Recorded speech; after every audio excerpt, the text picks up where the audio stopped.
샬롬, 추석 연휴 잘 보내셨습니까?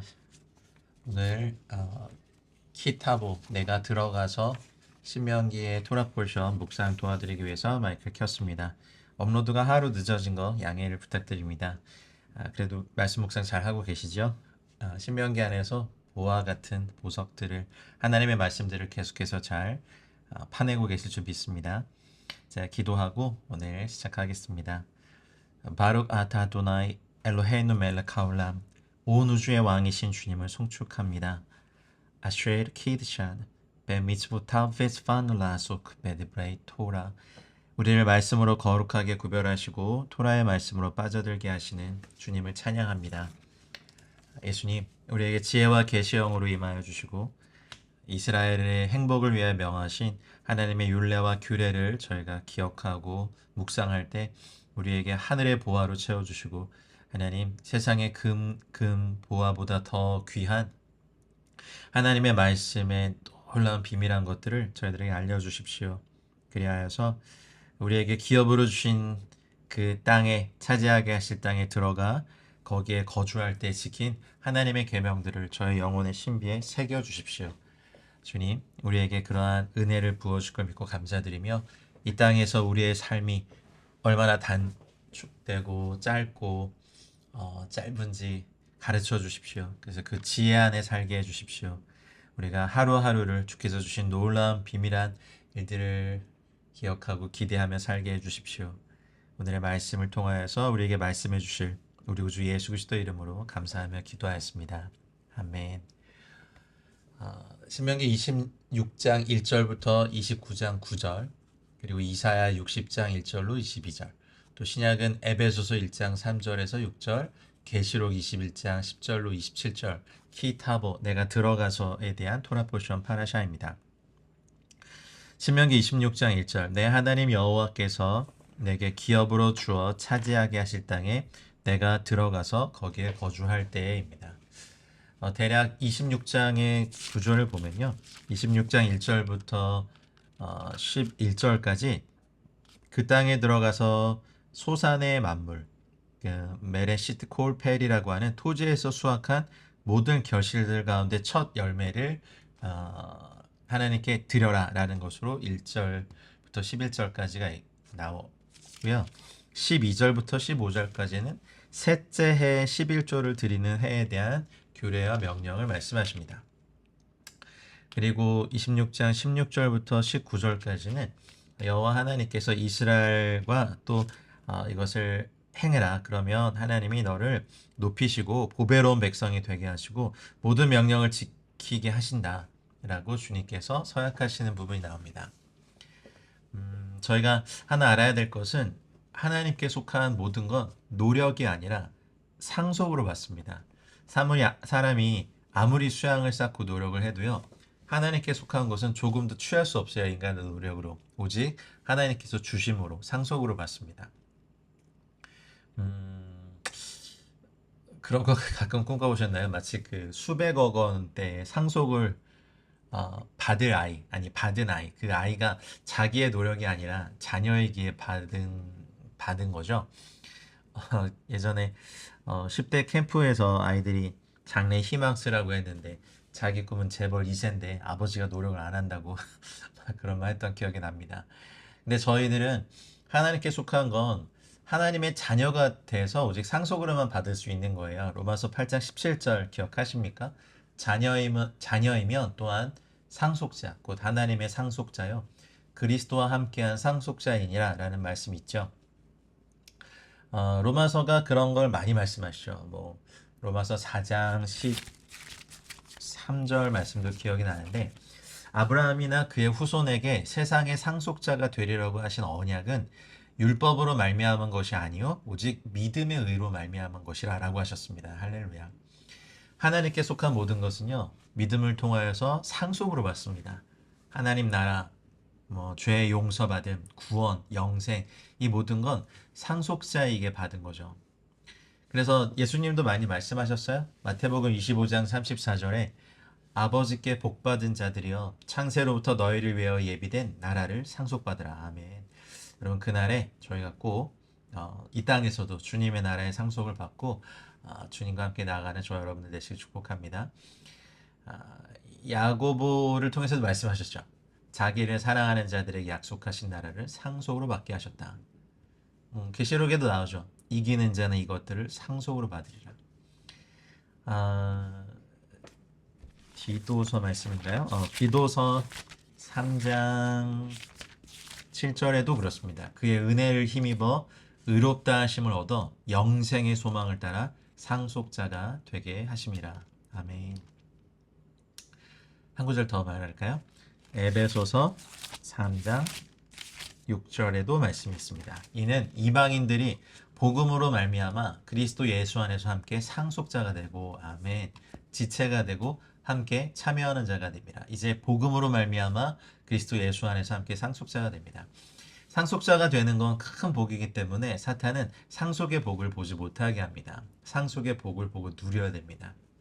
이스라엘이 적과 꿀이 흐르는 약속의 땅을 받는 건 상속의 의미가 있죠. 뭐 이스라엘이 무슨 선한 일을 했습니까? 성공보다는 실패와 실수만 계속한 것 같아요. 하나님은 약속하신 때가 되어서 이 땅에 들어가게 하실 때, 그러니까 상속으로 받은 땅에 들어갈 때 이제 무엇을 하여야 되는지를 가르쳐주는 토라 포션이에요. 상속받은 자는 먼저 상속의 특징을 알아야 돼요. 상속은 자녀들이 받는 은혜죠. 부모들이 이루어 놓은 것을 자녀들은 자녀이기 때문에 받는 것이 상속입니다. 현 시대에는 상속세가 어마어마하죠. 뭐 상속을 안 받아봐서 잘 모르겠는데 그렇다고 들었습니다. 여러분 상속 받으실 일이 많이 있으시기를. 근데 우리 하나님 나라의 상속자니까 믿음의 사람들이 받는 영적인 복은 또 이 땅의 복과도 연결되고 하나님이 이미 완성해 놓으신 것을 은혜로 받는 거예요. 히브리어 원전으로 보면요. 이렇게 이 26장 1절이 처음 이렇게 시작하거든요. 베하야 키타보 엘하레츠 이렇게 돼요. 그러니까 키타보 네가 들어가서 요 그 앞에 이미 베하야 뭐 직역을 하자면 이미 존재하다 이게 있는 거예요. 그러니까 이미 완성하여 존재하는 곳에 들어가라는 말씀이죠. 상속은 내가 상속받을 유업은 이미 완성하여 존재하는 거예요. 그래서 히브리어 보라는 건 그 키는 접두사니까 그 보는 들어가다와 들어오다의 두 가지 의미를 모두 가진 단어예요. 그러니까 그래서 보는 들어오고 들어가는 것이 같다고 말하는 거예요. 그래서 우리의 입장에서 가나안은 들어가는 장소이지만 가나안 땅의 입장에서는 상속자들이 들어오는 장소니까 그래서 가나안으로 들어가는 건 하나님의 시선으로 보았을 때 우리가 언약 안으로 들어오는 것입니다. 그러니까 이미 예배해 놓으신 주님이 우리 위해 예배해 놓으신 것은 엄청납니다. 아멘. 우리 모든 죄를 속량하시고 의롭게 하시고 화평을 누리게 하시고 구원하셔서 양자가 되게 하시고 하나님 나라에서 거처를 마련하게 하는 것, 성령을 주시는 것, 이 모든 것을 이미 완성해 놓으셨죠.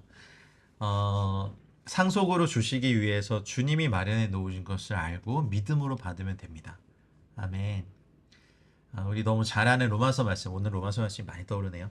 모든 사람이 죄를 범하였음에 하나님의 영광에 이르지 못하더니 그리스도 예수 안에 있는 속량으로 말미암아 하나님의 은혜로 값없이 의롭다 하심을 얻은 자 되었느니라. 로마서 3장 23절 24절 말씀이죠. 이미 완성해 놓은 것으로 들어가 누리는 것이 상속입니다. 믿음으로 누리십시오. 저도 누리겠습니다. 그래서 베하야 이미 존재하고 있는 곳에 타보 네가 들어갈 때 이런 거죠. 그래서 가나안 땅은 하나님이 약속하신 땅이지만 이스라엘이 점령해야 하는 땅이죠.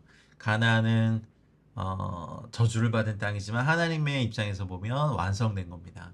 그래서 가나안의 저주를 끊기 위해서는 이스라엘 민족이 그 땅에 들어가 땅을 점령해야 됩니다. 그래서 이스라엘의 가나안 정복 전쟁은 저주받을 땅을 하나님의 좋은 땅으로 회복시키는 전쟁입니다. 아멘. 그래서 그 이스라엘이란 열쇠가 들어와서 그 자물쇠를 열면 하나님께서 풀어내고자 하는 모든 것들이 그 땅에 풀어지기 시작하는 겁니다. 그래서 이스라엘이란 열쇠를 통해 그 땅에서 풀어내고자 하는 놀라운 비전의 핵심은 샬롬에 있습니다. 여러분 평안하십시오. 아멘. 그래서 이 보에는 이제 잉태하는 영적인 유업의 잉태의 비밀이 있는 거예요.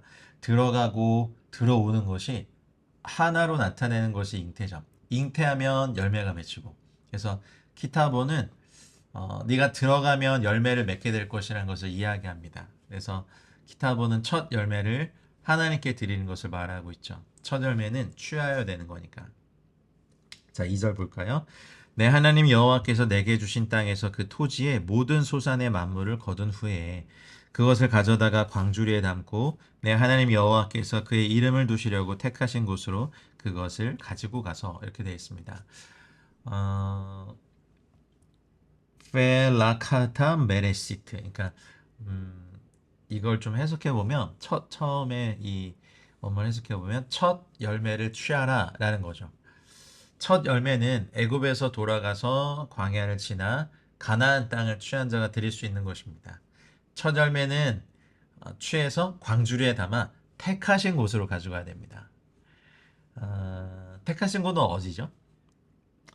거기에는 이제 제사장이 있고, 그 다음에 사실 우리가 뭐 우리의 첫 열매들을 담아 주님의 심판 때에 나중에 궁극적으로 가져가게 될 거겠죠. 그리고 우리는 영원히 하나님을 경배하는 시즌으로 들어가게 되겠죠. 언약의 땅에 들어가기 위해 광야 여정을 지나고 있는 저희들이요. 첫 열매를 주님께 드리기 위해서 잉태하고 해산하는 과정을 저희 모두가 지니고 있습니다. 그래서 결과적으로 우리 모두는 주님께 드릴 열매를 준비하는 겁니다. 키타보, 토라 포션을 통해서 열매 맺는 삶, 신앙, 뭐 이런 잉태하는 은혜들을 훈련해야 될 것입니다.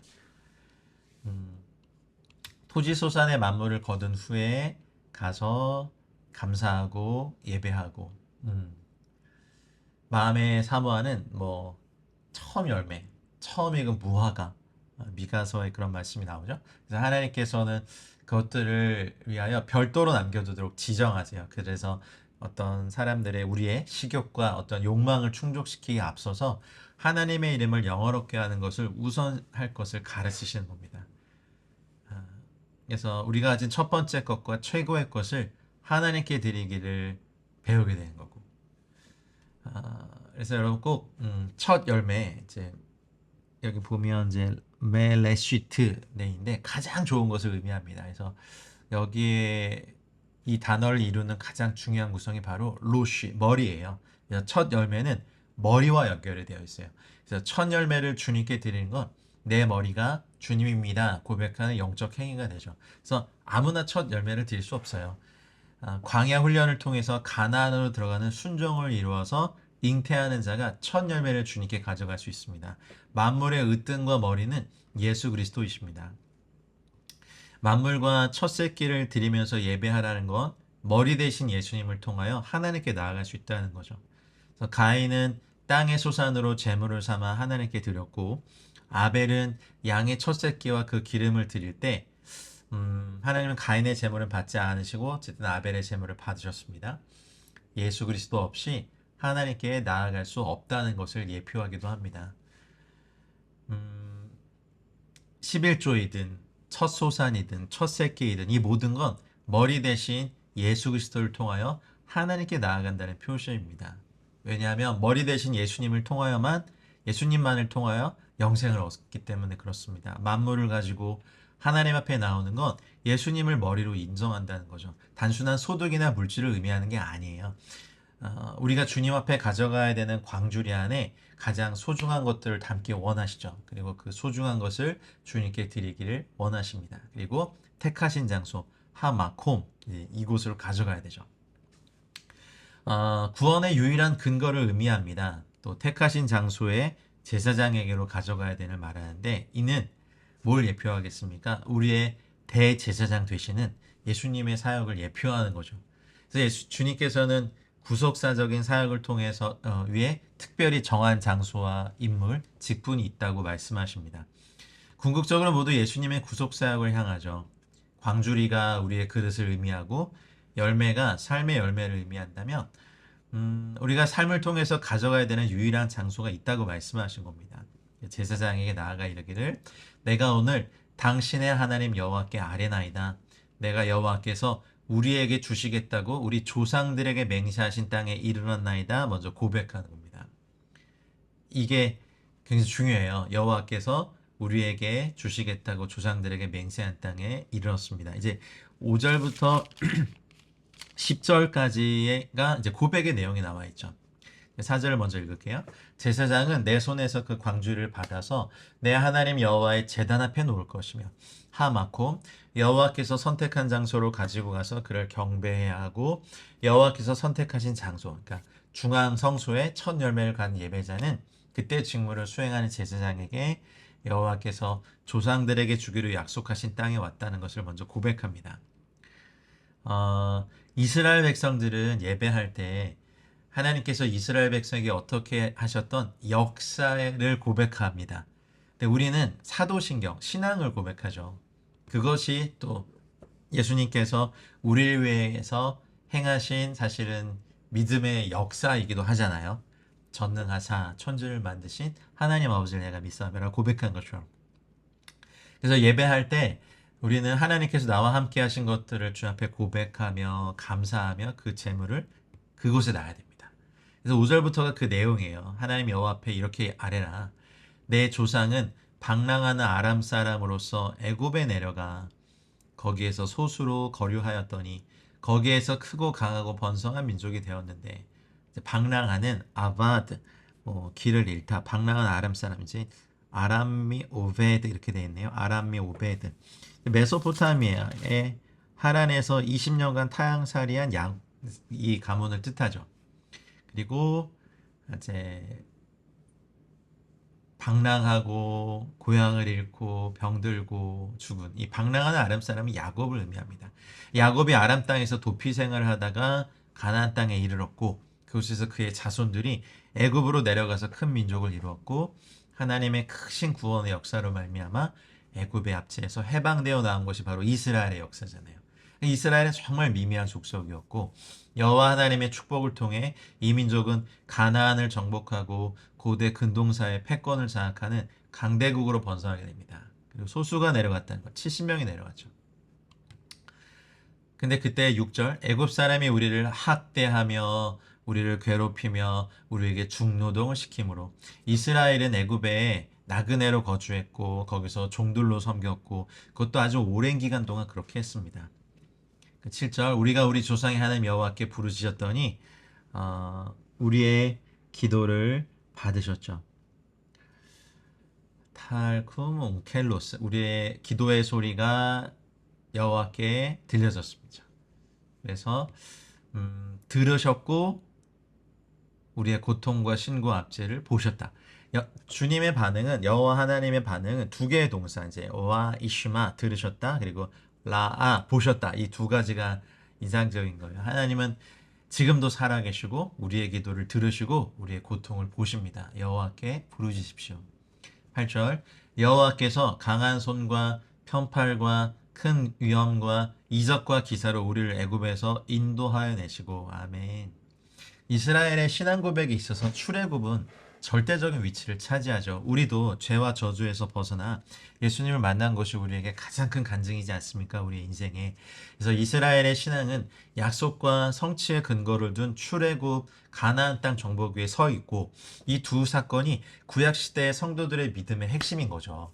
그래서 신약 시대의 성도들이 저희가 예수 그리스도의 십자가와 부활과 그리고 주님의 다시 오심을 믿고 있듯이 구약 시대의 성도들은 하나님의 약속에 근거한 출애굽과 가나안 땅 정착이라는 것을 믿은 거죠.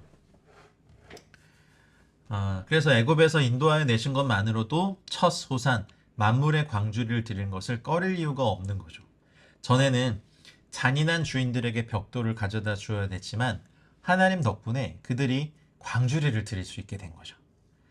9절, 이곳으로 인도하사 이 땅 곧 젖과 꿀이 흐르는 땅을 주셨나이다. 그러니 아까도 말씀드렸듯이 이스라엘의 예배에는 그들의 역사를 하나님께 고백하는 것이 있었고 신약시대의 성도들은 하나님께 나와 사도신경을 고백하죠. 그래서 사도신경에는 창조주 하나님, 예수 그리스도의 탄생, 고난, 죽음, 부활, 승천과 재림, 성령, 성도의 교통과 부활함이 나옵니다. 사도신경의 주된 내용 뭡니까? 우리 주 예수 그리스도에 관한 내용이 핵심이죠. 그래서 이런 것들을 고백하면서 10절 여호와여 이제 내가 주께서 내게 주신 토지 소산의 만물을 가져왔나이다. 하나님의 은혜로 구원을 받고 젖과 꿀이 흐르는 땅에 이르렀음을 고백하며 토지 소산의 만물을 드리고 감사 예배를 드리라는 가르침이죠. 감사를 잊지 말라는 거죠. 우리가 하나님께 무엇을 드리든 간에 우리가 주님께 드리는 건 하나님 자신의 것일 뿐이겠죠. 그래도 우리는 만물을 드려야 됩니다. 그리고 주님은 그 마음을 받으시고 계속해서 경배를 드릴 때 하나님이 우리에게 복을 주십니다. 자, 11절. 내 하나님 여호와께서 너와 내 집에 주신 모든 복으로 말미암아 가족들만 기뻐하는 거 아니고 레위인과 너희 가운데 거류하는 객과 함께 즐거워할지니라. 하나님께 만물을 드리면서 첫 열매를 드리면서 여러분 항상 잊지 말아야 될 것은 기업이 없는 레위인과 우리 가운데 거류하는 나그네들 이런 이방인들과 함께 즐거워라 하셨습니다. 상속의 은혜로 받은 복을 함께하는 이웃들과 나누라는 가르침입니다. 고아나 과부나 나그네들 약한 자들이 있으면 함께 즐거워하는 것입니다. 함께 나누는 공동체가 건강한 공동체입니다. 기독교가 융성했던 이제 선진국들을 보면 약한 자들을 배려하는 정책이 많죠. 그래서 건강한 공동체일수록 하나님의 가르침을 따라서 약한 자들을 배려하고 나누는 게 많습니다.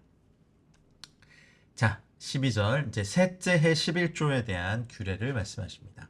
셋째 해 곧 11조를 드리는 해에 11조는 셋째 해 11조는 주님의 은혜를 입은 자들이 행해야 될 의무입니다. 사실 11조는 율법이라고 무시하는 경우가 있는데 누누이 말씀드리지만 율법이 제정되기 이전부터 개별적으로 드려졌던 거죠.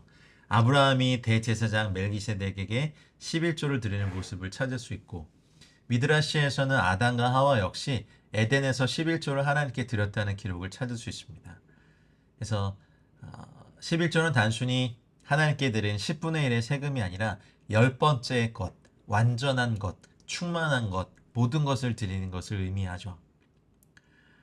그래서 하나님께서 말라기서 3장 10절 같은 경우에도 만군의 여호와가 이르노라 너희의 온전한 11조를 창고에 들여 나의 집에 양식이 있게 하고 그것으로 나를 시험하여 내가 하늘 문을 열고 너에게 복을 쌓을 것이 없도록 붙지 아니하나 보라 온전한 콜 이게 전체 모든 것이죠. 그래서 성막에서 일하는 레위인, 성막 유지에 들어가는 비용을 충당하는 11조, 모든 소득의 11조, 그리고 3년마다 드리는 11조는 가난한 자를 구제하는 것과 레위인을 돕는 데 사용되고 절기를 기념하는 토지 소산의 11조도 있어요. 이때는 모든 가족들과 공동체가 이 11조의 제물로 함께 즐기며 기뻐합니다. 온전한 11조를 하나님께 드리시길 축복합니다.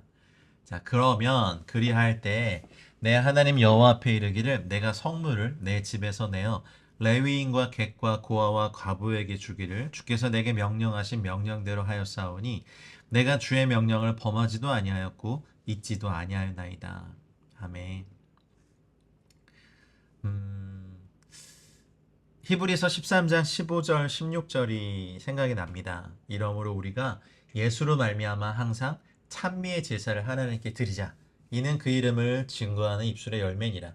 오직 선을 행함과 서로 나눠주기를 잊지 말아라. 이 같은 제사는 하나님이 기뻐하시느니라. 아멘.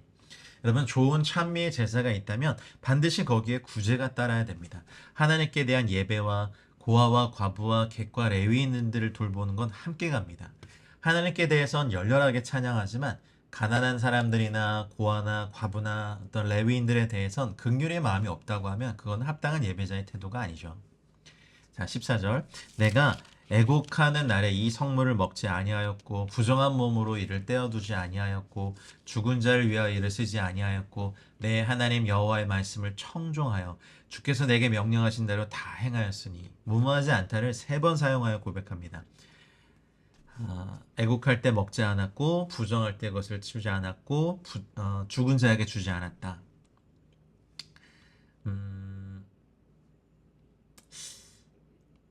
근데 사람은요 우리 자신이 공경과 어려움이 닥쳐서 우울해지고 슬프고 고통스러워지면 남을 도울 여유가 없죠. 그런 때에는 자기에게 있는 걸 모두 자기를 위해 쓰려고 하지 남에게 주려고 하지 않거든요. 근데 사실은 우리가 어렵고 슬프고 고통스러울 그때라도 남을 도울 수 있어야 됩니다. 온전한 마음으로 그렇게 해야죠.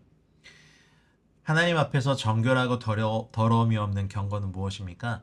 고아와 과부를 그 환난 중에 돌아보고 자기를 지켜 새 속에 물들지 아니하는 거죠. 어디 나와 있죠? 야고보서 1장 27절이죠. 아멘입니다. 아, 자, 15절. 원하건대 주의 거룩한 처소 하늘에서 보시고 주의 백성 이스라엘에게 복을 주시며 우리 조상들에게 맹세하여 우리에게 주신 젖과 꿀이 흐르는 땅에 복을 내리소서 할지니라. 아멘. 하슈키파 뭐 하가 마시고 뭐 이게 이제 히필 명령형이네요. 내려 보소서 이런 거죠. 내려 보소서 보십시오. 이제 보면 민메온 코드셰카 민 하샤마임 이렇게 되어 있는데 주의 거룩한 처소 하늘에서 내려 보소서 이런 거예요. 근데 그 거룩한 처소 하늘 이제 민메온 코드셰카 민 하샤마임이라고 하는 이거는 성경에서는요. 하나님의 편재성과 무한성을 믿고 있죠. 저희도 믿죠. 뭐 어디에나 계시지만 한편으로는 가장 높은 하늘, 그거를 하늘을 삼층천으로 본 거예요. 성경이 그래요. 그래서 하나님의 거처인 거룩한 곳을 얘기할 때 거룩한 처소 하샤마임 하늘에서 보시고 이렇게 얘기합니다. 우리가 받는 복은 하나님이 계신 우리가 살고 있는 아일의 공주 이런 하늘도 아니고 그다음에 에프라니우스라고 하는 이 두 번째 하늘 뭐또 아니고 우주보다 더 높으신 주님의 거룩한 처소에 계십니다. 그분이 우리를 내려보시고 주의 백성 이스라엘에게 복을 주십니다. 그래서 우리 조상들에게 맹세하여 우리에게 주신 젖과 꿀이 흐르는 땅에 복을 내리소서 할지니라. 아멘 아멘. 이건 이제 우리 기도가 되길 축복합니다. 주의 거룩한 처소 하늘에서 보시고 주의 백성 이스라엘에게 복을 주시며 우리 조상들에게 맹세하여 우리에게 주신 젖과 꿀이 흐르는 땅에 복을 내리소서. 아멘. 함께 거류하는 약한 자들에게 나누라는 하나님의 명령을 순종하고 나면 우리는 이렇게 기도하면 하나님이 들으시고 복을 주십니다. 하나님의 법칙대로 하셔야 됩니다. 여러분이 은행에 아주 많은 돈을 예금해 놓으셔도 뭐 인출할 수 있는 카드나 본인을 인증할 수 있는 신분증이 없으면 비밀번호를 잊어버리면 인출할 수 없죠.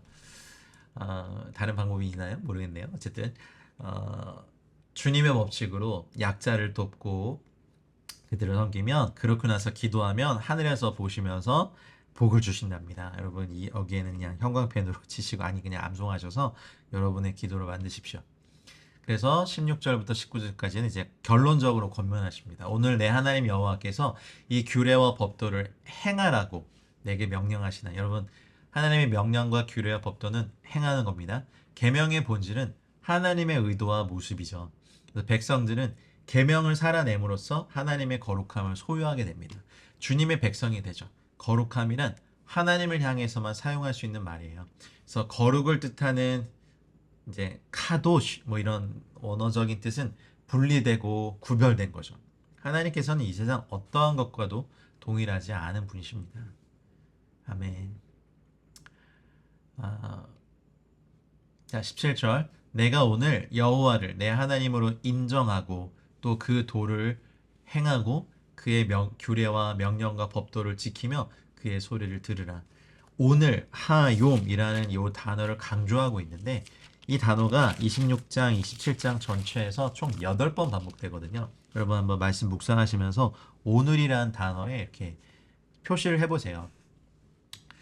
새로운 출발의 숫자인 8입니다. 그러면 우리가 오늘 언약에 새롭게 헌신하는 것이 중요하다는 걸 말씀하고 계시는 거죠.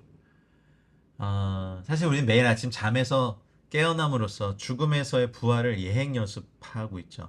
잠을 잔다는 건 옛사람의 죽음, 잠에서 깨어난다는 건 주님 안에서 새 사람으로의 창조.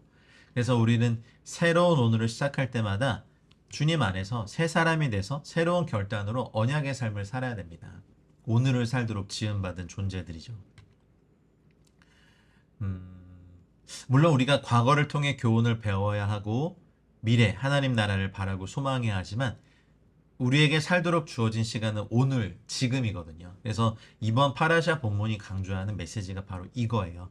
이 말씀은 수천 년 전에 이스라엘 백성에게 명하신 것만이 아니라 오늘 우리에게 주신 명령이기도 하거든요. 그래서 이 말씀에 따라 오늘 하나님의 소리를 듣고 그걸 우리 마음판에 새겨야 됩니다. 과거의 뜨거웠던 믿음이나 미래의 막연한 믿음보다 중요한 건 현재적인 믿음입니다. 우리는 지나간 과거를 되돌릴 수 없고 미래를 끌어올 수가 없습니다. 중요한 건 오늘 내 믿음이 어떠하며 오늘 내가 하나님과 동행하고 있는가, 오늘 내가 하나님의 말씀으로 충만한가, 내가 오늘 성령님의 지배를 받고 있는가, 내가 오늘 선을 행하고 있는가, 내가 오늘 사랑하고 있는가. 그래서 히브리서 기자도 말하죠. 히브리서 3장 13절에 오늘이라고 말하는 매일 피차 권면하여 죄의 유혹으로 완고하게 되지 않도록 권면하잖아요. 여러분, 오늘이라고 주어진 하욤, 이 시간에 하나님 앞에서 신실하게 사는 여러분이 되시기를 주여 축복합니다. 자, 18절. 여호와께서도 내게 말씀하신 대로 오늘 너를 그의 세귤라, 보배로운 백성이 되게 하시고, 와우. 그의 모든 명령을 지키라 확언하셨느니라. 하나님이 이미 시내산에서 이스라엘 백성을 보배로운 백성으로 삼으셨는데 이 말씀에서 모세는 오늘 하나님이 그 일을 행하셨다고 말합니다. 그래서 모압 땅에서 언약 갱신 의식을 하고 있는 바로 그날 오늘 새롭게 이스라엘을 당신의 보배로운 백성, 보배, 세굴라로 삼으신 겁니다. 우리의 믿음이 항상 현재형이어야 하는 것처럼 하나님께서도 항상 현재적으로 우리에게 다가오시고 말씀하시는 분이십니다. 자, 19절. 그런즉 여호와께서 너를 그 지으신 모든 민족에게 뛰어나게 하사 찬송과 명예와 영광을 삼으시고 그가 말씀하신 대로 너를 내 하나님 여호와의 성민이 되게 하시리라. 아멘. 지극히 높으신 예수님, 그분이 오시면 찬송과 명예와 영광이 따라옵니다. 민족을 뛰어나게 하신 것이 아니라 여호와께서 높으신 분이기 때문에 그의 백성이 된, 그의 보배가 된 이 백성들은 자연적으로 그 지위와 명예와 영광이 상승하는 겁니다. 하나님은 세상의 모든 백성보다 이스라엘을 높이실 거고 이스라엘이 열방의 찬양을 받게 하실 거고 명예와 영광과 존귀를 얻게 하실 거고 우리도 예수 그리스도 안에서 이 복음으로 말미암아 이것에 참여하게 됩니다. 그래서 하나님의 나라의 머리는 예수님이십니다. 예수님이 머리시기 때문에 모든 만물과 첫 새끼를 가지고 하나님께 나아가 예배합니다. 이스라엘의 회복이란 단어가 이제 낯설지 않으시죠? 사실 하나님의 이 마지막 때 이 하나님의 온 우주적인 계획에 관심 있는 성도들은 한 번쯤 하나님께서 강하게 일으키고 계시는 이스라엘 회복이라는 소명을 들어보셨을 겁니다. 왜 이제 와서 이스라엘 이야기합니까? 기독교 2000년의 역사 가운데 이렇게 이스라엘을 주목하고 이스라엘의 회복을 위해 기도하던 시대가 있었나요? 이스라엘 민족은 주님의 모든 계획을 대표하는 성향을 가져요. 그래서 예수님께로 돌아오는 유대인들이 증거하고 있는 건 마지막 때를 살피는 중요한 바로미터, 중요한 기준이 됩니다. 예수님께서 이제 다시 오십니다. 아멘. 유대인의 왕이자 열방의 왕으로 오십니다. 그래서 우리는 이제 주님과 함께 또 이스라엘과 함께 서서 주님의 다시 오심을 기다려야 될 것입니다. 하나님의 계명들은 바로 오늘이라고 하는 이 시대에 우리가 깨어서 분명하게 준비할 수 있도록 돕는 놀라운 매뉴얼이라는 것을 잊지 마십시오. 자, 27장으로 가겠습니다. 27장 전체 주제는요, 사실은 언약갱신이에요. 언약갱신. 이제 들어가야 되니까, 가나안에. 그래서 27장 1절부터 8절까지는 율법을 기록한 돌과 돌 제단에 대한 계명들. 그리고 9절, 10절은 여호와의 백성의 의무. 그리고 11절부터 26절까지는 그리심산의 복과 에발산의 저주를 선포하는 겁니다. 1절 모세와 이스라엘 장로들이 백성에게 명령하 이르되 내가 오늘 너희에게 명령하는 이 명령을 너희는 다 지킬지니라. 아까도 말씀드렸듯이 하나님께 속한 것은 상속으로 값없이 받지만 상속으로 받은 땅에서 살아가야 되는 삶의 원리가 있는 거죠. 언약의 말씀을 청종하는 겁니다. 말씀을 청종함이 복이기에 약속의 땅에 들어가서 에발산에 큰 돌을 세우고 석회를 바르고 율법의 말씀을 분명하고 정확하게 기록하라 라고 지키라고 하신 거죠. 2절 너희가 요단을 건너 하나님 여호와께서 주신 땅에 들어가는 날에 큰 돌들을 세우고 석회를 바르라. 와, 요단을 건너간다. 2절, 3절, 4절, 그리고 12절에도 강조되어 있네요. 이 출애굽 1세대들이 갈망한 순간이죠. 사실 모세 자신도 건너갈 수 없는 순간이죠. 600년 전에 열조 아브라함이 하나님의 약속을 받고 꿈꾸던 비전이고, 아멘, 아멘. 오랜 선지자들이 꿈꾸던 날, 모든 그리스도인들이 대망하는 주님의 재림의 날이 있듯이 이때적으로는 이제 이스라엘 백성이 드디어 요단을 건너 가나안으로 들어가는 역사적인 날입니다. 돌은요, 이제 그 히브리어로 에벤이라고 하거든요. 에벤. 근데 이 파자해 보면 알렙 하나님의 벤 아들이거든요. 그래서 돌은 토라에서 예수님을 예표하는 단어로 사용이 돼요. 성경에서 예수님은 거치는 돌, 모퉁이 돌, 걸려 넘어지게 하는 돌, 피할 바위, 반석 이렇게 설명되잖아요. 그래서 역시 율법의 말씀을 어디에요? 그 돌 위에 쓰라고 하잖아요. 그 돌 위에.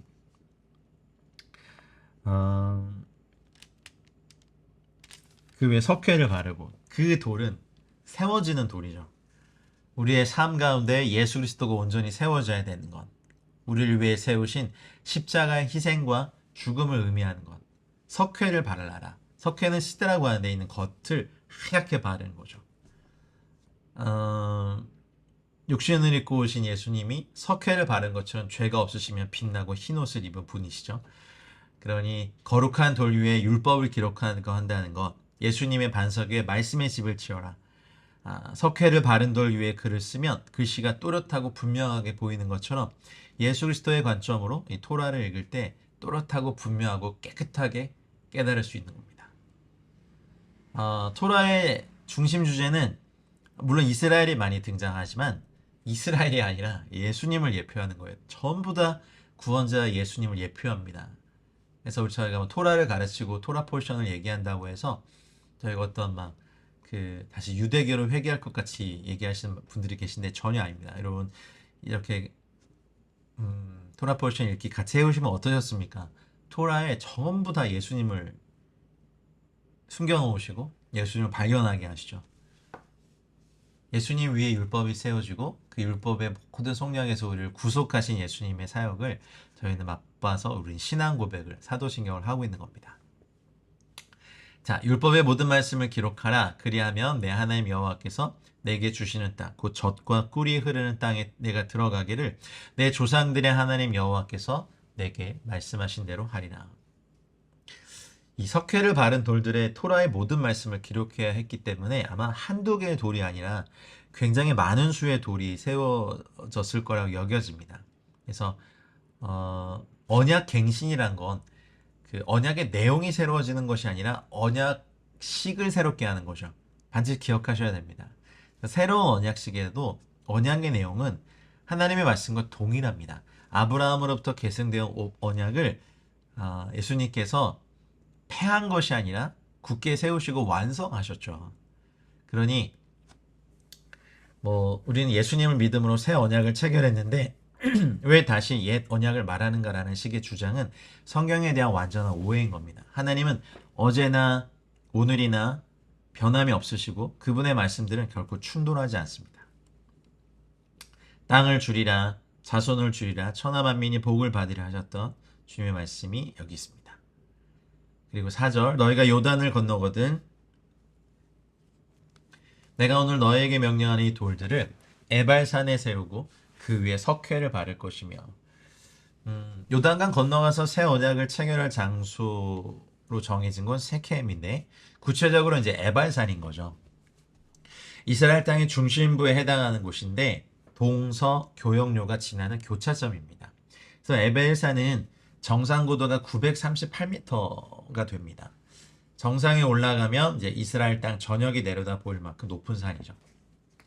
이곳에서 언약갱신 의식을 행한다는 건 온 이스라엘과 열방을 향하여서 여호와 하나님을 섬기겠다는 선포를 하게 하는 거예요.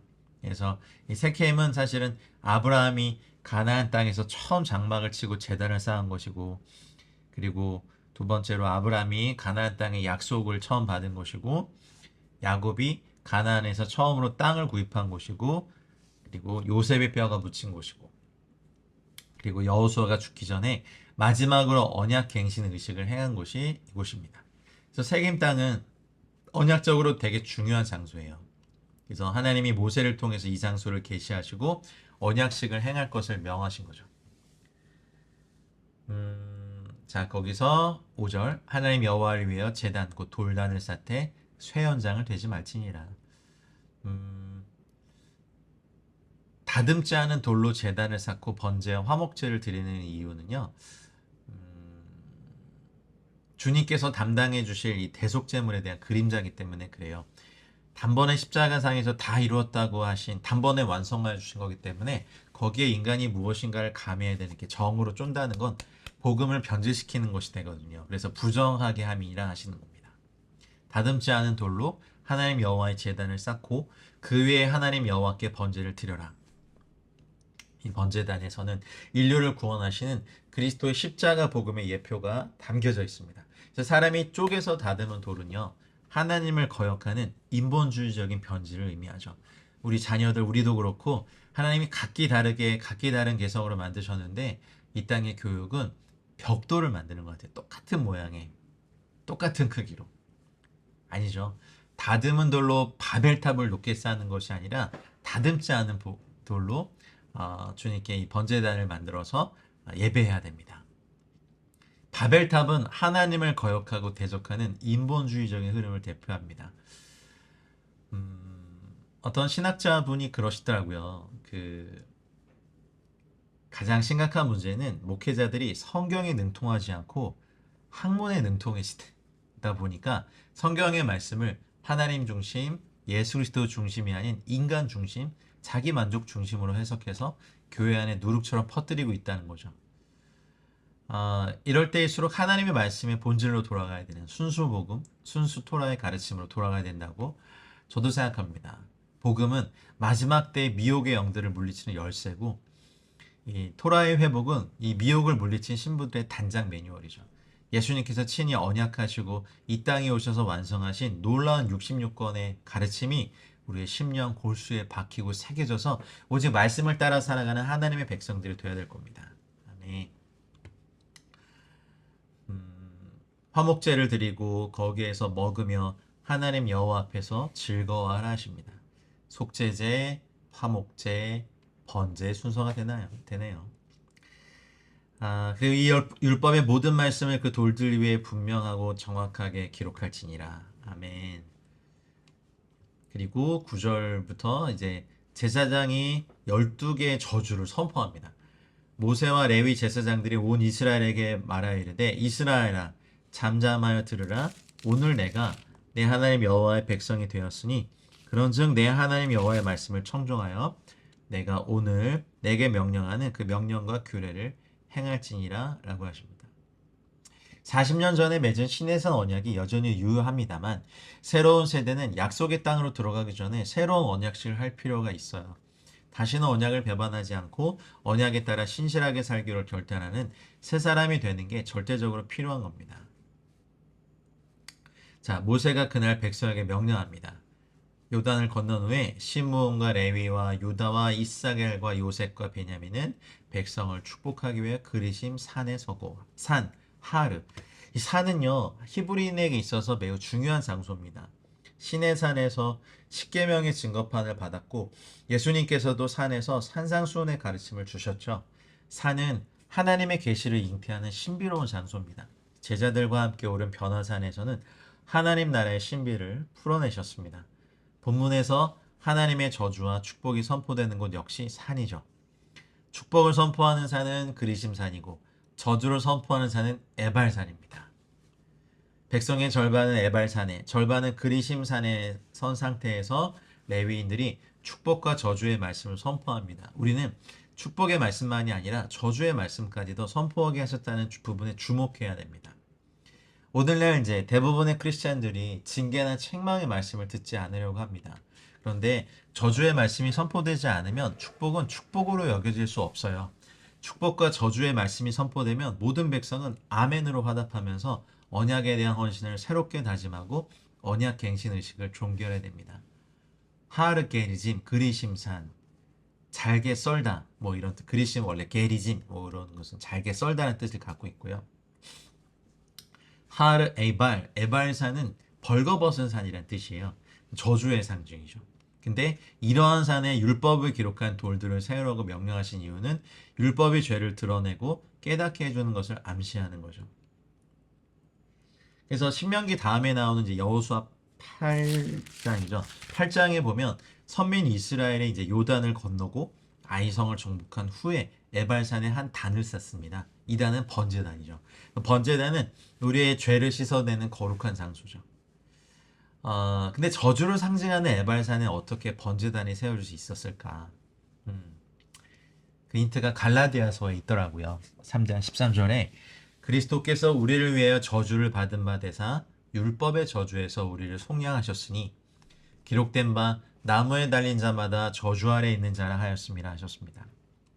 저주의 산인 에발산에 그리스도의 십자가 구속을 예표하는 번제단이 세워진 이유가 바로 여기에 있습니다. 우리의 모든 죄와 저주를 속량하시기 위해 저주를 짊어지시고 십자가를 지셨습니다. 그래서 성도들은 율법의 책망과 저주에 머물러 있지 말고 십자가의 은혜가 있는 번제단 앞으로 나아가는 신앙으로 성장하시길 축복합니다.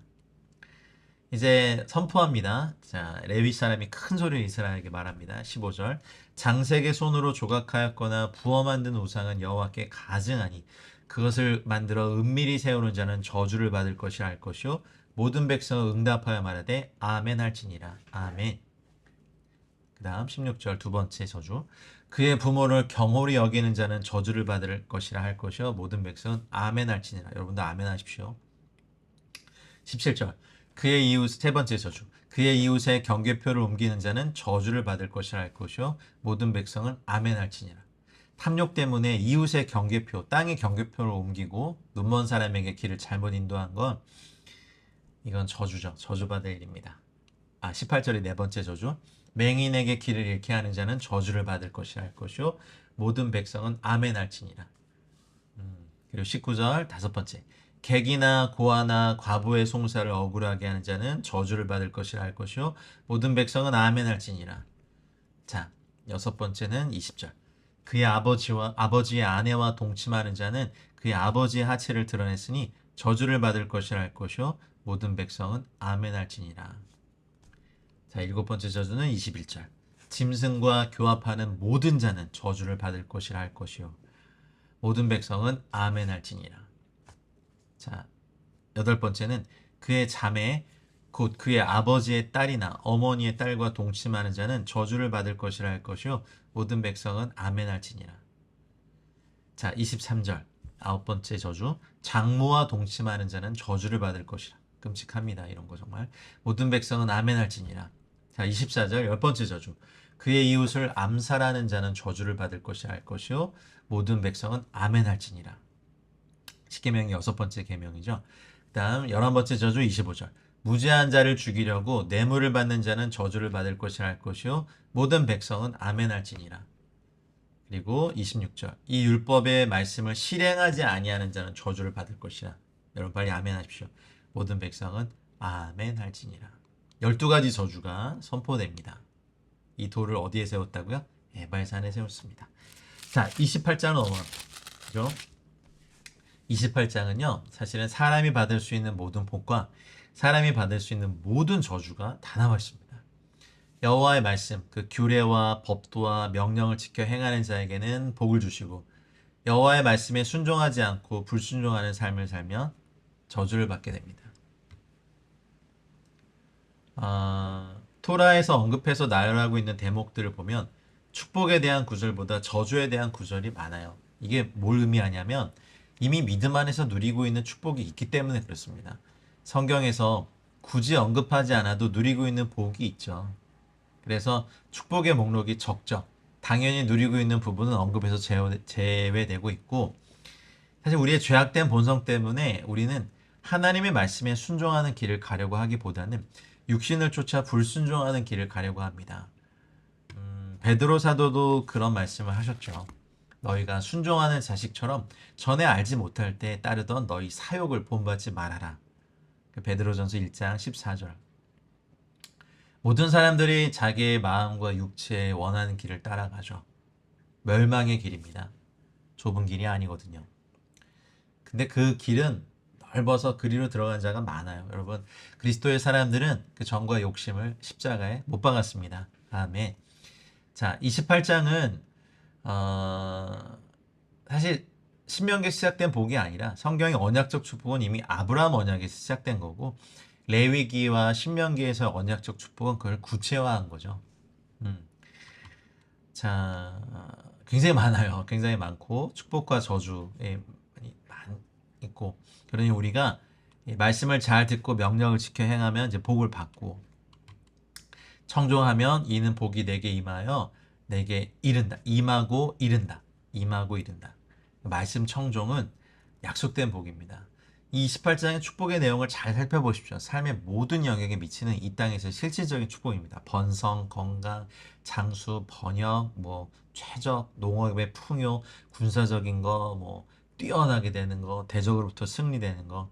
근데 이스라엘 역사에서 이 축복들이 모두 임한 적이 없어요. 왜냐면 한 번도 토라를 온전히 순종한 적이 없었기 때문에 그렇습니다. 3절에서 6절 먼저 6가지 복이 있는데요. 성읍에서도 복받고 들에서도 복을 받고 할렐루야.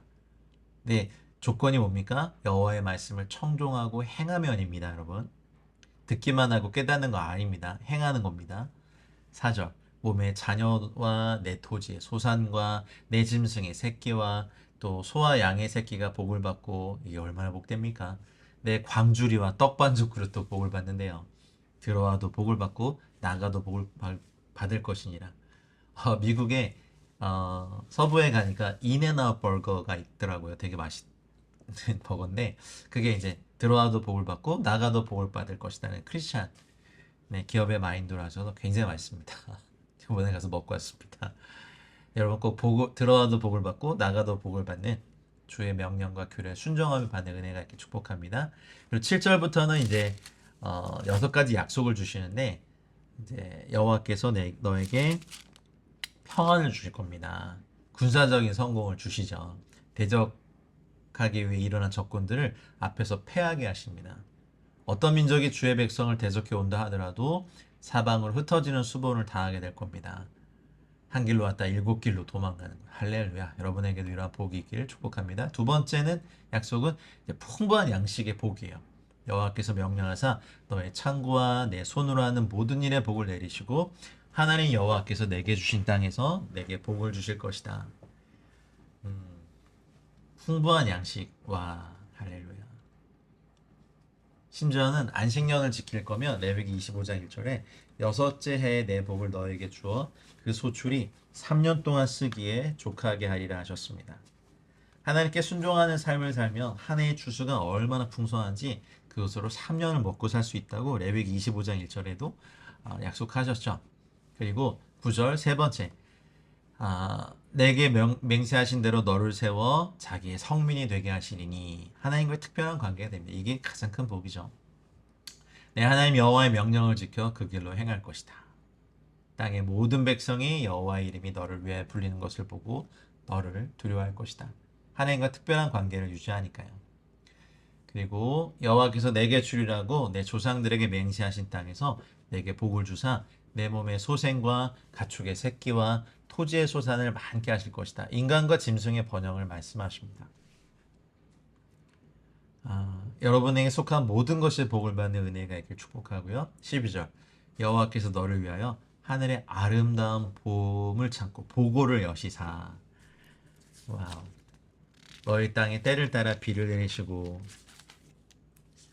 내 손으로 하는 모든 일에 복을 주시리니 내가 많은 민족에게 꾸어줄지라도 너는 꾸지 아니할 것이요. 와우. 오로트 하토브 헷 하샤마이.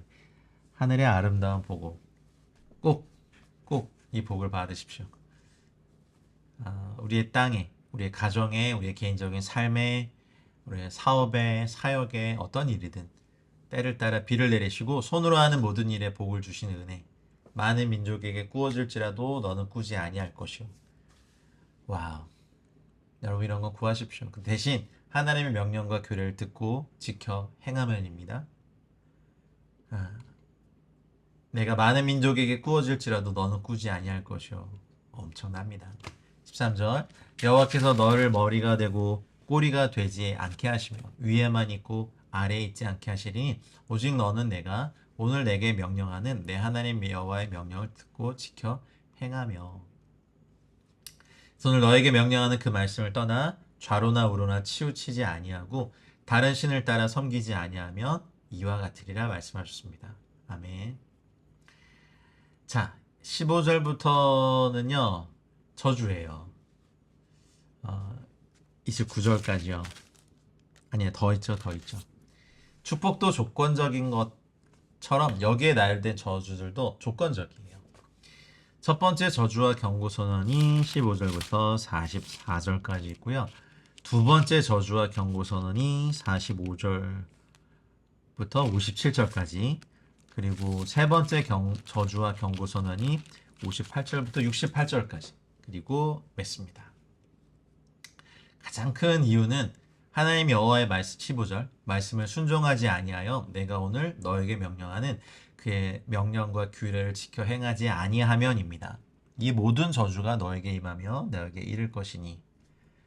이걸 다 살펴보면요 하나님의 임재가 떠난 삶의 모습, 하나님의 말씀을 지키지 않는 모습, 그것이 바로 저주의 삶의 모습이죠. 그냥 이 땅이 지옥이에요. 여러분 이거 여기에 나와 있는 한두 가지만 우리 삶에 임해도 이건 정말 끔찍한 지옥인데, 이 많은 것이 한꺼번에 임하면 우리가 정말 이 땅에서 살 수 있을까? 이거 다 세어보세요, 여러분.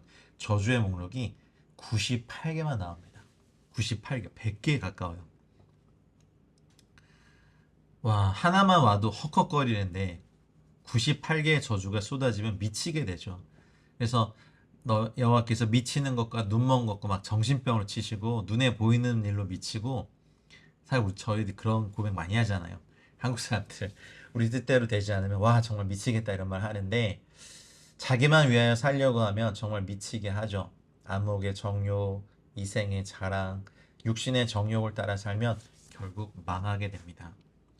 아까와 반대죠. 성읍에서도 저주받고 들에서도 저주받고 이 현 세상이란 광야 속에서 좌충우돌하면서 사실은 우리가 주님께 좀 혼나면서 교정을 받으면서 생명의 길을 찾아가는 건 은혜죠. 은혜. 근데 광야가 아니면 우리가 이런 걸 안 버려요. 눈물 흘리지 않으면 우리의 자아를 부인하지도 않고 자아를 돌보고 자아를 소중히 여기면서 십자가의 자아 부인 없이 그냥 이 길을 가죠. 그래서 하나님께서 우리 삶에 광야와 고난을 허락하십니다. 고난, 환난, 역경은 우리를 하나님께로 더 가까이 가게 하는 디딤돌이 되는 게 그것이 하나님의 의도입니다. 또 내 광주리와 떡반죽 그릇이 저주를 받고 몸의 소생과 토지의 소산과 소와 양의 새끼가 저주를 받습니다. 모세는 어쩌면 신해성 언약의 중보자이잖아요. 중보자 예표하잖아요. 그래서 그 모세를 통해 주신 언약은 현 세상에서 어떻게 거룩을 이룰 것인가 이고요. 그래서 모세는 현 세상에 속한 약속의 땅에서 받을 수 있는 실질적인 축복과 저주에 대해 선포해요. 근데 예수님은요, 올람 하바라고 하는 오는 세상을 위한 새 언약의 중보자이시죠. 새 언약은 영생을 얻는 문제와 관련된 언약입니다. 그래서 예수님은 오는 세상을 유업으로 받는 문제와 관련된 축복과 저주를 선포하신 겁니다. 두 가지가 다 필요해요. 그래서 여러분 구약과 신약을 우리가 나눈 거지 이 모든 건 성경입니다. 이 땅에서도 실질적인 축복과 저주가 있고요. 오는 세상에서의 유업 받는 문제도 영생의 문제가 있잖아요. 마태복음 5장이 복에 대한 선포라면요. 여러분 누가복음 6장은요. 6장 20절 이하에 나와 있는 복과 저주가 함께 선포돼요. 그래서 누가복음 6장은 사복, 사화, 네 가지 복과 네 가지 화라고 불리죠. 마태복음 5장의 팔복과는 다른 버전이죠. 그래서 누가는 복의 말씀에 화의 말씀, 저주의 말씀을 넣음으로써 화 있을진저라는 이 말씀을 넣음으로써 예수님의 말씀이 얼마나 중대한 것인가를 강조하고 있죠. 그래서 예수님은 모세가 토라에서 선포한 것을 더 상세히 보충하여 설명하신 거죠. 예수님의 가르침이 모세가 통해 주신 토라와 대조적인 거나 반대되는 것이 아닙니다. 이걸 조금 더 상세히 깊은 차원에서 설명하신 거예요. 자, 20절, 27절, 20절부터 22절은 악을 행하여 그를 잊으면 내 손으로 하는 모든 일에 여호와께서 저주와 혼란과 책망을 내리사 망하며 속히 파멸하게 하실 것이며. 아휴, 끔찍합니다. 여호와께서 21절 내 몸에 연병이 들게 하사. 이 연병이 구체적으로 어떤 병이지? 이제 일반적으로 성서학자들은 이제 전염병이라고 합니다. 어떤 분은 성병이라고도 하기도 하고요. 어쨌든 연병이 들게 하사 내가 들어가 차지할 땅에서 마침내 너를 멸하실 것이며. 전염병이 돌아 사람들에게 엄청난 피해를 입히고 여호와께서 폐병, 열병, 염증, 학질, 한재, 풍재, 썩는 재앙. 여러분 7가지 재앙이 나옵니다. 질병이 나옵니다. 어휴. 4가지는 사람이 앓는 질병이고요. 3가지는 식물에 관한 것들입니다. 근데 이 구약의 언어를 살펴보면 이게 오늘날 의학 용어로 무엇을 뜻하는지 잘 알 수가 없어요. 어쨌든 한 가지 확실한 것은 여러분 저희가 그랬죠. 코로나 이런 거 몰랐잖아요. 그렇죠? A형 독감 이런 것도 사실은 20세기 초에 지금의 코로나처럼 엄청나게 많은 사람, 수백만 명을 죽였던 병이죠. 그러니까 전에 경험해보지 못했던 온갖 질병에 시달리게 될 것이라는 건 사실입니다. 어떻게 되면요? 주의 말씀을 청종하지 않고 지키지 아니하면입니다. 그리고 23절, 24절은 기근에 대해서 말씀하세요. 너 머리 위에 하늘은 노시 되고 아래의 땅은 철이 되고. 하늘이 노처럼 된다는 건 지금 사실은 좀 아픔이지만 저 북한을 보시거나 우상 숭배의 땅을 보면 그런 것을 보실 수 있죠. 내 아래의 땅은 철이 되고 무엇을 심어도 나지 않아요. 열매 맺지 않아요.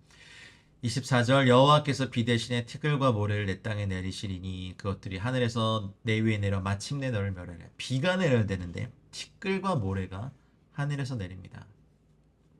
그리고 25절 26절은 전쟁에서 아까는 적군이 우리 앞에서 패하게 하셨는데 이제 우리가 패해요. 적군 앞에서 7길로 도망가죠.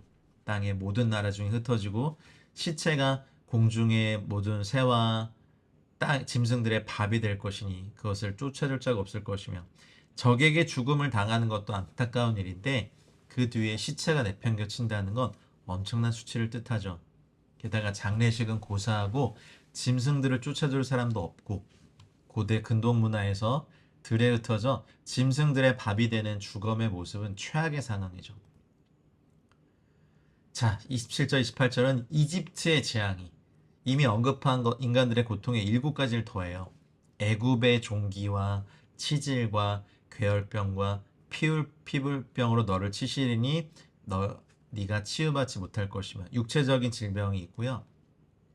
28절엔 너를 미치는 것과 눈머는 것과 정신병으로 치시리니. 2가지는 정신적인 거네요. 아휴, 정신을 못 차리겠습니다. 그렇죠? 29절 맹인이 어두운 데서 더듬는 것과 같이 내가 백주에도 더듬고 내 길이 형통하지 못하여 항상 압제와 노력을 당할 뿐이리니 너를 구원할 자가 없을 것이며. 판단력이 흐려져서 대낮에도 앞을 못 보는 맹인이 더듬으며 방황하는 것처럼 이스라엘이 적들 앞에 방황하게 됩니다. 자, 30절부터 34절 전쟁으로 패배한 결과에 여자가 약혼하였으나 다른 사람이 그 여자와 동침하고 집을 건축하였으나 거기에 거주하지 못할 것이고 포도원을 심었으나 내가 그 열매를 따지 못할 것이며 내 소를 목전에서 잡았어도 먹지 못할 것이며 내 나귀를 빼앗겨도 도로 찾지 못할 것이며 내 양을 원수에게 빼앗길 것이나 너를 도와줄 자가 없을 것이며. 읽는 것도 숨이 찹니다. 고대 근동 사회에서 소나 나귀를 빼앗는다는 것은 최악의 억압이에요. 생계수단이 사라진 거예요. 더 끔찍한 건 뭔지 아십니까? 32절입니다. 내 자녀를 다른 민족에게 빼앗기고 종일 생각하고 찾음으로 눈이 피곤하여지나 내 손에 힘이 없을 것이며 토지소산과 수고로 얻은 것을 알지 못하는 민족이 먹겠고 항상 압제와 학대를 받을 뿐이다. 추수철에 수확을 해도 낙이 없고 빼앗기죠. 삶에 오직 압제와 학대가 있을 뿐이고 이러므로 내 눈에 보이는 일로 말미암아 내가 미치리라. 아이고, 여러분 우리 이렇게 살지 마시고 좀 복의 통로로 사십시오. 여호와의 명령과 규례를 지키십시다. 35절 온몸을 덮은 질병을 말씀하세요. 무릎과 다리를 쳐서 고치지 못할 심한 종기를 생기게 하여 발바닥에서부터 정수리까지 이르게 하시리라. 발바닥에서 머리까지 성한 곳이 없는 환자라고 이사야서에서 말씀하시죠. 욥의 모습을 보는 것 같기도 하고. 그리고 36절 37절에 여호와께서 너와 내가 세울 내 임금을 너와 내 조상들이 알지 못한 나를 끌어가시리니 거기서 목석으로 만든 다른 신들을 섬기고 너를 끌어가신 모든 민족 중에서 내가 놀람과 속담과 비방거리가 될 것이라. 이스라엘이 그런 적이 많았죠. 저희 민족도 그런 적이 많았죠.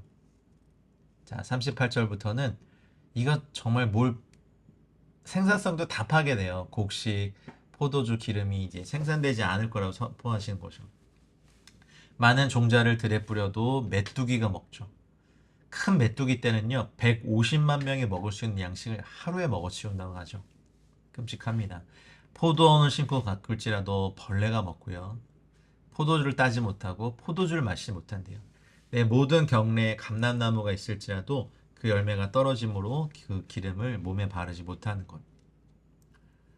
그러니까 마음껏 먹지 못하죠. 포도주 마시지 못하죠. 기름을 바를 수 없죠. 올리브유를 많이 사용했었는데. 그리고 자녀를 낳을지라도 그들이 포로가 되므로 너와 함께 있지 못할 것이고 모든 나무와 토지 솟아는 메뚜기가 먹을 것이고 너희 중에 우거하는 이방인은 점점 높아져서 내 위에 뛰어나고 너는 점점 낮아질 것이고 그는 내게 꾸어줄지라도 너는 그에게 꾸어주지 못하리니 그는 머리가 되고 너는 꼬리가 될 것이라. 45절부터 이제 또 두 번째 경고가 저주와 경고가 내립니다. 여호와의 말씀을 청종하지 아니하면 이 모든 저주가 너에게 와서 너를 따르고 마침내 너를 말할 거다.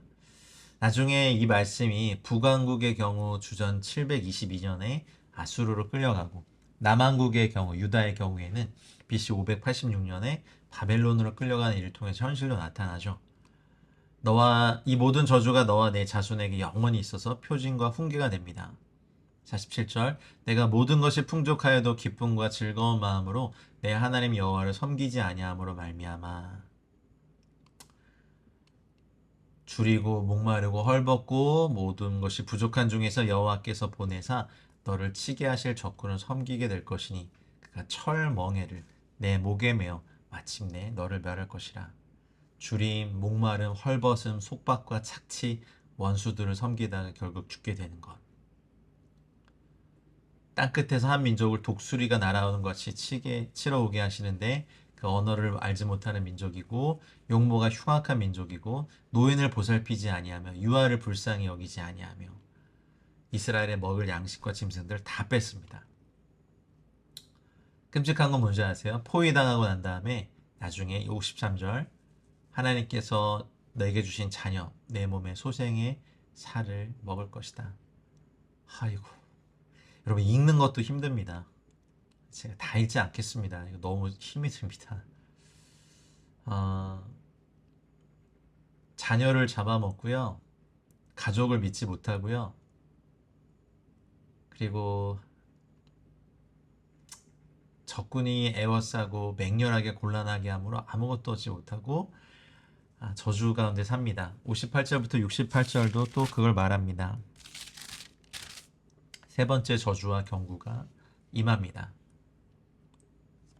똑같습니다. 이 책에 기록한 율법의 모든 말씀을 지켜 행하지 아니하고 내 하나님 여호와라는 영화롭고 두려운 이름을 경외하지 아니하면입니다. 재앙이 크고 오래고 질병이 중하고 오래다. 그렇게 되면 모든 질병, 애굽의 모든 질병을 내게로 가져다가 몸에 들어붙게 할 것이다. 이스라엘에게 질병이 있고 그리고 인구가 쇠퇴할 것에 대해 말씀하시고 약속의 땅에서 쫓겨날 걸 말씀하시고 우상을 숭배하는 삶이 궁핍할 것, 두려움에 사로잡히고 타국에서 불안한 삶이 되고 그 다음에 노예 생활이 될 것에 대한 것,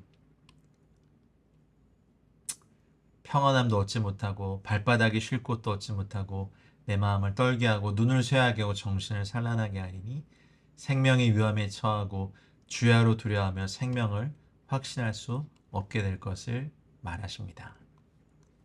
28장은 여러분 꼭 넘기지 마시고 우리가 저주의 말씀도 들어야 됩니다.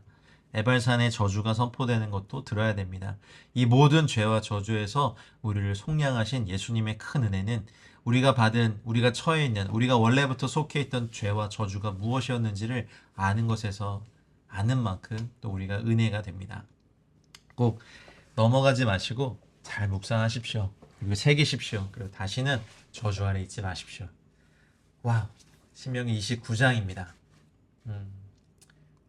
다시 한번 결말을 냅니다. 이 모든 말씀은 그들과 세우신 언약의 말씀이 이러하다. 그래서 모세가 온 이스라엘을 소집하고 그들에게 이르되 여호와께서 애굽 땅에서 너희의 목전에 바로와 그의 모든 신하와 그의 온 땅에 행하신 모든 일을 너희가 보았다라고 또 과거를 얘기하죠.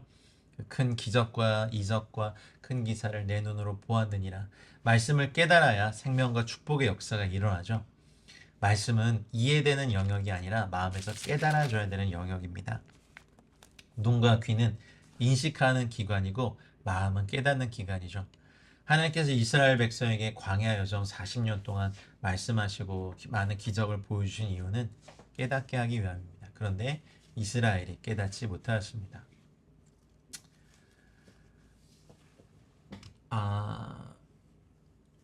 들음을 우선하지 않고 보는 것을 중심으로 살면 그 믿음의 왜곡이 일어납니다. 먼저 들어야 됩니다. 근데 이들은 먼저 보았죠. 중심은 말씀을 읽고 듣고 지키는 삶을 살아야 되는데 이것이 듣는 삶이거든요. 그래서 언약의 말씀을 지켜 행하라고 담보하는데 말씀을 지키는 것은요. 들은 것을 지키는 겁니다. 말씀을 깨닫는 것은요. 듣는 것으로부터 출발하거든요. 자, 4절 그러나 깨닫는 마음과 보는 눈과 듣는 귀는 오늘 여호와께서 너에게 주지 아니하셨느니라. 여러분 우리 이거 구하십시다. 깨닫는 마음과 하나님의 말씀을 보는 눈과 하나님의 말씀을 듣는 귀 이거 꼭 구하십시다. 깨닫는 마음, 보는 눈, 듣는 귀 40년 동안 너희를 광야에서 인도하게 하셨거니와 너희 몸의 옷이 낡아지지 아니하였고 너희 발의 신이 헤어지지 아니하였으며 너희에게 떡도 먹지 못하며 포도주나 독주를 마시지 못하게 하셨음은 주는 너희의 하나님 여호와이신 줄을 알게 하려 하심이라. 빵 대신 하늘의 양식인 만나와 메추라기를 먹었고 바위에서 흘러나온 물을 40년 동안 먹었죠. 그러니까 이 말씀은 이스라엘이 40년 동안 세상 사람들이 먹고 마시는 것들이 아니라 오직 하나님만이 주실 수 있는 특별한 것들을 먹고 마시며 훈련을 받았음을 강조합니다. 이렇게 훈련하신 건 이들로 하여금 여호와 하나님을 알게 하기 위해서입니다. 근데 교회 안의 시스템이 정말 하나님의 말씀을 듣는 것 중심에서 보는 것 중심으로 점점 옮겨지는 것이 좀 걱정이 됩니다. 사람들은 더 이상 예배 시간에 성경책 가져오지 않고 스크린을 보죠. 보는 것 중심으로 성도들이 양육이 되고 있습니다. 그러다 보니 성도들이 교회에 불만이 생기거나 목회자에게 불신이 생기면 교회를 옮기는 것이 아니라 교회를 나가지 않고 유튜브나 TV 설교를 보는 것으로 신앙생활을 하기 시작한 지 오래됐죠. 교회에서 보는 것이나 집에서 보는 것이나 같다고 생각하기 때문에 그래요. 여기에 심각한 문제가 생깁니다. 집에서 소파에 누워서 유튜브나 TV를 보는 건 그것만으로는 성만찬을 진행할 수도 없고요. 소위 가난한 성도님들이 성만찬을 못하는 걸 중요하게 생각하지 않으시더라고요. 큰일 날 소리입니다. 성찬은 공동체 안에서 그리스도의 보혈과 그 몸을 받는 거룩하고 복된 예식입니다. 하나님 나라의 권속됨을 의미하는 예식이죠. 보는 것 중심의 신앙을 배운 성도들은 예배당에 나와 성찬을 받는 것에 대한 중요성을 배우지 못하였고 중요하다고 생각하지 않는 거죠. 보는 것 중심으로 살아보면요. 결국 빵과 포도주를 주님의 몸의 성찬을 참여하지 못하는 상태가 됩니다. 말씀은 보는 것이 아니라 먼저 듣는 겁니다. 성경을 읽는 것은 보는 것이 아니라 듣는 거예요. 토라를 읽는 것은 소리내어서 내 귀에 들리게끔 하는 겁니다. 들으십시오. 그리고 깨달으십시오. 그리고 행하십시오. 이 모든 것을 행할 때 9절 너희는 이 언약의 말씀을 지켜 행하면 들었던 말씀을 지켜 행하면 그리하면 너희가 하는 모든 일이 형통하리라. 아멘. 아멘. 이것이 이번 토라 포션 키타보의 결론입니다. 와우, 길었습니다. 하프타라는 이사야서 60장 1절로 22절인데 이스라엘을 위로하는 여섯 번째 위로의 하프타롯이죠. 이사야 60장 너무 좋아하시죠? 이것은 하늘의 예루살렘의 그림이잖아요. 메시아 자신의 빛을 비추고 있는 거죠. 죽은 의인의 무리는 죽은 자의 부활 후에 나타날 것이며 마지막에는 온 이스라엘이 여호와의 낙원에서 연합될 것입니다. 이 날이 속히 오게 하시며 온 이스라엘이 구원을 받게 하소서. 이 이스라엘을 위로하는 여섯 번째 하프타롯을 이사야서를 통해 읽으시고 브리타데샤 신약은요. 에베소서 1장 3절로 6절 그리고 계시록 21장 10절로 27절의 말씀인데 에베소서 읽기는요. 이제 이스라엘의 남은 자, 즉 유대인과 이방인 모두가 메시아에 접붙여져서 우리 주 예수 그리스도께 접붙여져서 여호와의 새 언약에 참여하는 자가 돼서 모두가 영적인 축복을 받는 내용입니다. 찬송하리로다. 하나님 곧 우리 주 예수 그리스도의 아버지께서 그리스도 안에서 하늘에 속한 모든 신령한 복을 우리에게 주시되 에베소서 1장 3절 말씀입니다. 아멘 아멘. 요한계시록 읽기는요. 하프타라 읽기와 일치하죠. 하늘의 예루살렘을 선명하게 보여주는 그림입니다. 그 안에서의 메시아의 부활로 인해서 새로운 생명을 이루는 모든 자들이 저와 여러분들 포함하여 모든 자들이 영원히 거하게 될 것입니다. 아멘. 긴 시간 쉽지 않은 부분이지만 축복과 저주가 선포되는 이 말씀 잘 들으시고요. 일주일 동안 여러분의 신비에 꼭 새기셔서 여러분 우리의 저주에서 벗어나 예수 그리스도의 보혈로 공로로 말미암아 저주에서 벗어나 구원과 복의 삶에 참여하는 저 여러분들 되시기를 우리 주 예수 그리스도의 이름으로 축복합니다. 긴 시간 들어주셔서 감사합니다. 이제 폭염이 좀 많이 꺾인다고 하는데요. 이제 아름다운 그러나 짧은 가을 하나님 안에서 잘 누리시고 은혜 안에서 행복하십시오. 들어주셔서 감사합니다. 샤ባት 샬롬 사랑하고 축복합니다.